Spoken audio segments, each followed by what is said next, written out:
বিদায়টা হয়তো হাসি মুখেই হতে পারত, কিন্তু আর পাঁচটা মৌসুমের মতো ক্রিকেট ঈশ্বর এবারেও সদয় হলো না আরসিবির উপর।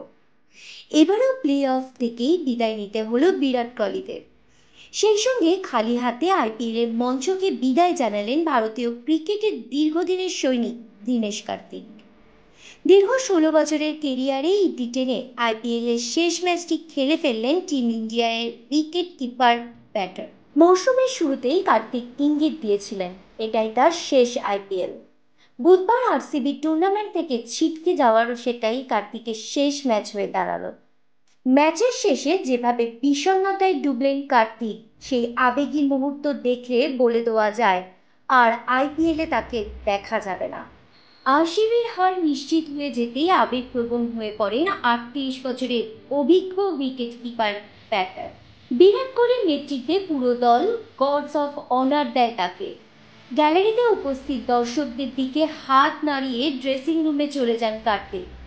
সেই সঙ্গে স্টেডিয়াম থেকে ডিকে ডিকে রব ওঠে, আরও যেন আবেগী করে তোলে তাকে।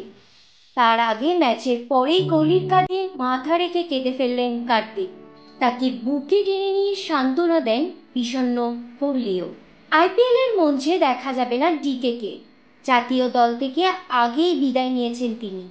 ফলে আর আদৌ কার্তিক মাঠে নামবেন কিনা সংশয় থেকেই যাচ্ছে। দীনেশ কার্তিক সেই গুটি কয়েক ক্রিকেটারদের একজন যারা আইপিএলের প্রথম মরশুম থেকে খেলছেন। Delhi, Mumbai Indians, KKR, RCB 16 বছরের কেরিয়ারের বহু ফ্র্যাঞ্চাইজির হয়ে খেলেছেন ডিকে। শুধু খেলা হয়নি নিজের রাজ্যের ফ্র্যাঞ্চাইজি চেন্নাই সুপার কিংসে। সেটাই সম্ভবত দীর্ঘ আইপিএল কেরিয়ারের একমাত্র আক্ষেপ কার্তিকের।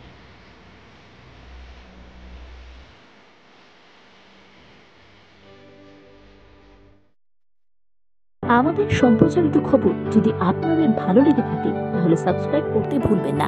ইউ বাংলা টিভি, হৃদয় ছুঁয়ে যায়।